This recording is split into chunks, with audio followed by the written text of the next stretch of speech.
నమ్మకంతో బాబు తన mark gambling మొదలుపెట్టాడు. ఎలాగూ ప్రజల అధికారంలోకి తన ఎట్టాగూ తీసుకొని రారు, నమ్మకం లేదు అని గ్యాంబ్లింగ్ మొదలుపెట్టాడు. తన మార్క్ గ్యాంబ్లింగ్ మొదలుపెట్టాడు. మొన్నటిదాకా అన్నాడు జగన్ మాదిరిగా బటన్ నొక్కితే రాష్ట్రం శ్రీలంక అయిపోతుంది అని చెప్పి అన్న అదే నోటితోనే ఆయన చేస్తున్న ఈ గ్యాంబ్లింగ్ వ్యవహారంలో 6 వాగ్దానాలంటూ కొత్తగా ఒక మేనిఫెస్టో అని చెప్పి చెప్తా ఉన్నాడు ప్రజల్ని మోసం చేసేందుకు. పైగా ఇది శాంపుల్ మాత్రమే, ఈ 6కు ఇంకో 6 కూడా జమ అవుతాయని కూడా చెప్తా ఉన్నాడు. ఆలోచన చేయమని అడుగుతా ఉన్నా.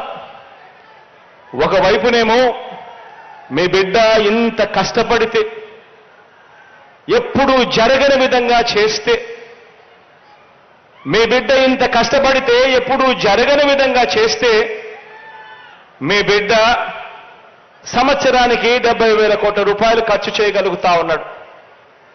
ఎప్పుడూ జరగని విధంగా అది కూడా 2,55,000 కోట్ల రూపాయలు డీబీటీగా నా అక్క చెల్లెమ్మల చేతుల్లో పెడుతూ, నాన్ డీబీటీగా కనీసం 1,07,000 కోట్లు వేసుకున్నా కూడా ఆ 3,55,000 కోట్ల రూపాయలు 5 సంవత్సరాల కింద లెక్కేసుకుంటే దాదాపుగా 70,000 కోట్ల రూపాయలు చాలా కష్టపడితే మీ బిడ్డ ఖర్చు చేయగలుగుతా ఉన్నాడు. కానీ ఈరోజు చంద్రబాబు నాయుడు గారు అంటాడు ఈ 6 కాదు, ఈ 6కు శాంపుల్ మాత్రమే అని చెప్పి. ఆశ్చర్యం ఏమిటో తెలుసా? మీ బిడ్డ చేస్తా ఉన్న ఈ మంచి కార్యక్రమాలలో కొన్ని కార్యక్రమాలు, మీ బిడ్డ చేసే కొన్ని కార్యక్రమాలు ఎవరికైనా కూడా టచ్ చేయడానికి కూడా ధైర్యం సరిపోదు.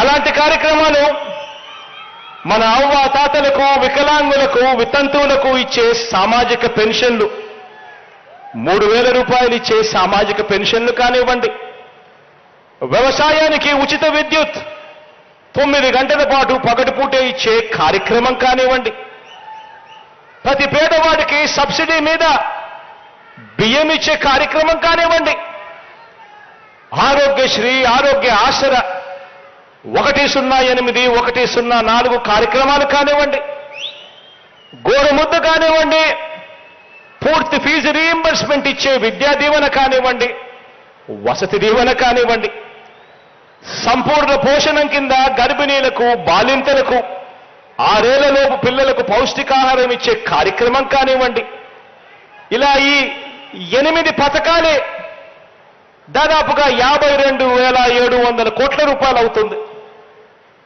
ఎవరైనా రద్దు చేయాలన్నా చెయ్యి కూడా వెయ్యలేని పథకాలు ఇవి. మరి ఈ 52,700 కోట్ల రూపాయలు ఈ పథకాలకు తోడు చంద్రబాబు చెప్పిన 6 పథకాలు, చంద్రబాబు చెప్పిన 6 స్కీములు, అవి కూడా కలిపితే ఆ 6 స్కీములకు అయ్యే ఖర్చు 73,000 కోట్లు. ఇలా టచ్ చేయలేని స్కీములు మరో 52,000 కోట్లు. మొత్తంగా 1,26,140 కోట్ల రూపాయల లెక్కలు తేలుతా ఉన్నాయి. ఆలోచన చేయమని అడుగుతా ఉన్నా. మరోవైపు మీ బిడ్డ సంవత్సరానికి 70,000 కోట్ల రూపాయలు ఇచ్చే కార్యక్రమం కూడా చాలా కష్టపడితే వ్యవస్థలో విపరీతమైన మార్పులు తీసుకొస్తే, ఎక్కడా కూడా లంచం అనేది లేకుండా చేస్తే, ఇంతగా పారదర్శకత చేస్తే, కష్టపడితే 70,000 కోట్ల రూపాయలు ఇచ్చే పరిస్థితి మీ బిడ్డ చేస్తా ఉంటే, గతంలో ఏమీ చెయ్యని ఈ వ్యక్తి, ఏ స్కీము పెట్టని ఈ వ్యక్తి, ఏ మంచి చెయ్యని ఈ వ్యక్తి గత చరిత్ర అంతా కూడా మోసాలకే పరిమితమైన ఈ వ్యక్తి ఈ రోజు మీ బిడ్డ 70,000 కోట్లు ఇస్తా ఉన్నాడు సంవత్సరానికంటే, లేదు కాదు 1,26,000 కోట్ల రూపాయలు నేను ఇస్తాను అని అంటా ఉన్నాడు అని అంటే ఆలోచన చేయమని అడుగుతా ఉన్నాను. ఇది అయ్యేదా? మళ్ళీ మోసం చేయడం కాదా అని ఆలోచన చేయమని అడుగుతా ఉన్నా. రాజకీయాలలో ఎప్పుడైనా కూడా ఒక్కటి గుర్తుంచుకోండి. ఎందుకనంటే మీరంతా కూడా రేపొద్దున భావి లీడర్లు కావుతారు. ఈరోజు మీరు చేస్తా ఉన్న మీ సేవా కార్యక్రమాలు రేపొద్దున మిమ్మల్ని అందరినీ భావి లీడర్లుగా నిలబడతాయి. కానీ ఒక్కటి గుర్తుపెట్టుకోండి, లీడర్ అనేవాడు ఎలా ఉండాలి అనంటే, లీడర్ నోట్లో నుంచి ఒక మాట వస్తే ఆ మాట కష్టమైన నష్టమైన ఆ మనిషి ఆ మాట మీద నిలబడతాడు అన్న నమ్మకం ప్రతి పేదవాడిలోనూ ఉండాలి.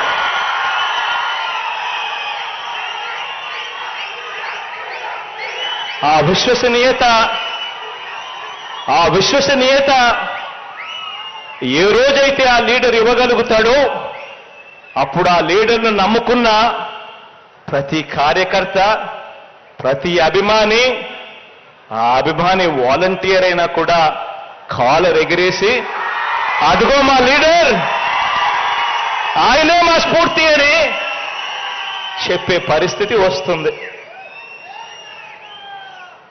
ఈరోజు చంద్రబాబు నాయుడు గారి పాలన 1994లో తీసుకున్నా, 1999లో తీసుకున్నా, 2014లో తీసుకున్నా కూడా చంద్రబాబు నాయుడు ఇచ్చిన మేనిఫెస్టో, టీడీపీ ఇచ్చిన ఎన్నికల ప్రణాళిక మేనిఫెస్టో అధికారంలోకి రాగానే, అధికారంలోకి రాకమునుపు రంగురంగుల కలర్లతో మేనిఫెస్టో ఉంటుంది. 650 పేజీలు, 650 హామీలు అంటాడు. ప్రతి సామాజిక వర్గానికి అంటాడు. మేనిఫెస్టో రంగురంగులుగానే ఉంటుంది ఎన్నికలు అయ్యేదాకా. ఎన్నికలు అయిపోయిన తర్వాత మేనిఫెస్టో చెత్తబుట్టలో వేసి, మేనిఫెస్టో అన్నది ఏముంది, మేనిఫెస్టో అన్నది ఎక్కడుంది అని అంటే కనీసం వాళ్ళ వెబ్సైట్స్లో కూడా కనిపించుకోకుండా మాయం చేస్తా ఉన్న పరిపాలన చంద్రబాబు నాయుడు గారి హయాంలో చూశాం. ఈ నిజాలన్నీ కూడా మన వాలంటీర్ల వ్యవస్థ అర్థం చేసుకొని ప్రజల కోసం, ప్రజలు మోసపోకూడదని, ప్రజల కోసం ప్రజలు మోసపోకూడదని బాబు రంగుల్ని, బాబు మేనిఫెస్టో రంగుల్ని ప్రజలకు వివరించాలి, ప్రజల ముందు ఉంచాలి. ఇవన్నీ ప్రతి పేదవాడికి తెలియాలి, ప్రతి అక్క చెల్లెమ్మకు తెలియాలి, ప్రతి రైతన్నకు తెలియాలి. చంద్రబాబు మేనిఫెస్టోను ఏ ఒక్కరైనా కూడా నమ్మడము అనంటే బంగారు కడియం ఇస్తానన్నా పులిని నమ్మడమే అన్నది ప్రతి ఇంట్లో కూడా, ప్రతి పేదకు కూడా చెప్పాలి. పనిచేస్తున్న ప్రభుత్వం తరపున నిజాలు వివరించేందుకు, చంద్రబాబు బతుకేమిటో వివరించేందుకు, ప్రజల్లో బలం గాని విశ్వసనీయత గాని లేని చంద్రబాబు కూటమిని ఎదుర్కొనేందుకు మన సేవా సైన్యం వచ్చే 2 నెలలు ఓ యుద్ధానికి సిద్ధం కావాలి అని అడుగుతా ఉన్నాను ఈరోజు.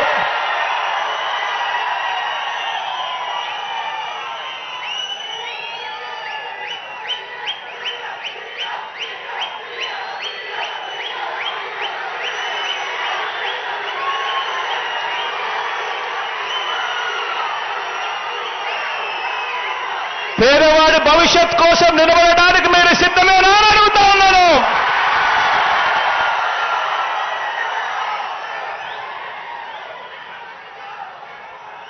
ఇక స్లీవ్స్ మడచాల్సిన సమయం వచ్చింది.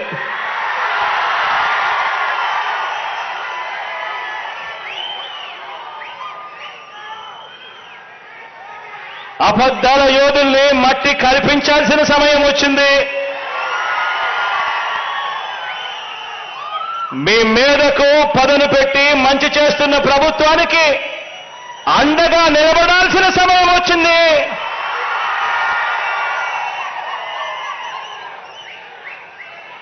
పేదవాడి భవిష్యత్ మారాలంటే, వారి బ్రతుకులు నేటి కంటే ఇంకా మెరుగు కావాలి అనంటే, మరోసారి మనందరి ప్రభుత్వాన్ని ఈ 55 నెలల్లో ప్రయోజనాలు అందుకున్న ప్రతి ఒక్కరూ సమర్థించాలని, ఆ పేదలందరికీ కూడా వివరించాలి. ఆ ప్రతి ఇంట్లో నుంచి స్టార్ క్యాంపెయినర్లుగా అక్క చెల్లెమ్మలను, ఆ అన్నదమ్మలను, ఆ అవ్వాతాతలను, ఆ రైతులను తీసుకొని రావాలి. పెత్తందారుల మీద పేదల పక్షాన మనందరి ప్రభుత్వం చేస్తున్న యుద్ధంలో ఏ ఒక్క ఓటైనా కూడా బాబుకు ఓటు వేయడము అంటే దాని అర్థం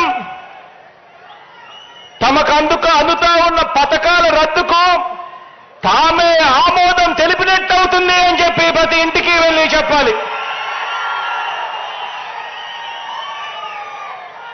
మరొక విషయం కూడా చెప్పాలి.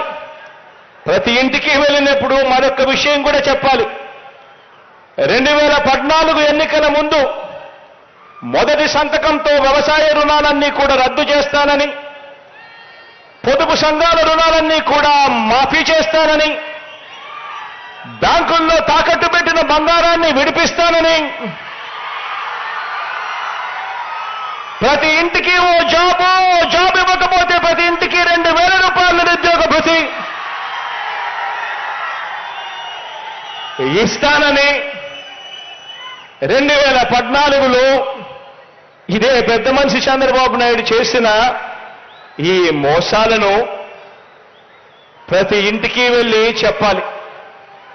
ఆ వాగ్దానాలు ఆయన ఎలా ఎగ్గొట్టాలి అని చెప్పి ఆయన కోటయ్య కమిటీ అని కోతల కమిటీ తాను వేస్తే, మీ బిడ్డ మీ అన్న మాత్రం ఎన్నికల మేనిఫెస్టోను ఒక ఖురాన్గా, ఒక భగవద్గీతగా, ఒక బైబిల్గా భావించి ఆ చెప్పిన ప్రతి హామీని కూడా నెరవేర్చేందుకు మీ అన్న ప్రభుత్వం ఓ సచివాలయ వ్యవస్థ, ఓ వాలంటీర్ల వ్యవస్థ తీసుకొని వచ్చి ప్రతి ఇంటికి మంచి చేస్తా ఉన్నాడు అని చెప్పాలి.